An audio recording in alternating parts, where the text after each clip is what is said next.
As we continue to look at the growth in the Valley during our month-long Hometown 2031 project, we turn our focus to Hampton Cove, a community made up of Owens Crossroads, Brownsboro, Big Cove, and Hampton Cove. WAAY 31's Erin Dacy has some new information that may surprise you about this community, which is grappling with growing pains.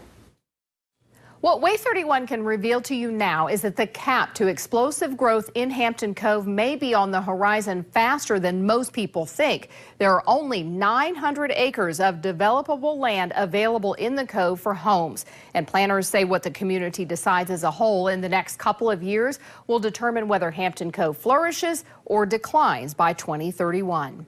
And it's good to see the growth, especially as the new school's been built and all the new subdivisions out in that direction. But we definitely kind of want to get that smart growth going. Brad Garland runs B&I Cove, a business exchange that started with just 6 members less than 2 years ago, and it's growing to 21 members and beyond. There's a ton of families out here, so that means a ton of kids. There's also a good, strong community. We have our own identity. City planners agree the Cove has a great quality of life now, but what about by 2031? This traffic light and the one further down at Caldwell Lane on 431, city leaders say had to be brought in because of traffic and the amount of growth. But business leaders say they would like to see some different ideas, like maybe access roads to alleviate traffic. In addition to growing pains, Dennis Madsen with Huntsville City Planning says there's a large demographic change with millennials and that communities must think about how to stay vital. He says one way to do this is with placemaking, creating a neighborhood center, an identity for the community like Providence or Linden. And the reason that's important is because that spurs not only investment in an area, but reinvestment. You have generations who find a tie to it. They might move away, but then they come back because it has more than just a sense of living in a subdivision. It's a sense of belonging to a home.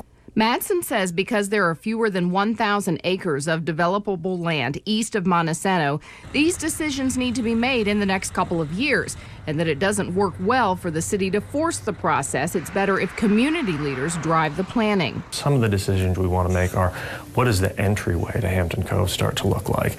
What is 431 developing? Because we're really seeing a lot of activity there. Is it kind of piecemeal, or do we come together as a community and say we really want this to be our front door? We want it to have a certain aesthetic. Business leaders say they'd like to see this kind of coordinated effort between the community and Huntsville City, but they're not sure how to start.